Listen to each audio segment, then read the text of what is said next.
Indian oil কোম্পানিকে আমরা এগিয়ে নিয়ে যাব। আমাদের চলার পথে যদি কোনো ভুল ত্রুটি হয় সকলের কাছে আমরা ক্ষমা প্রার্থী হয়ে থাকবো।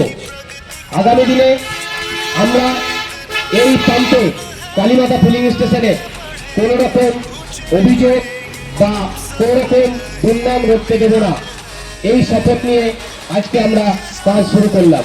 ধন্যবাদ।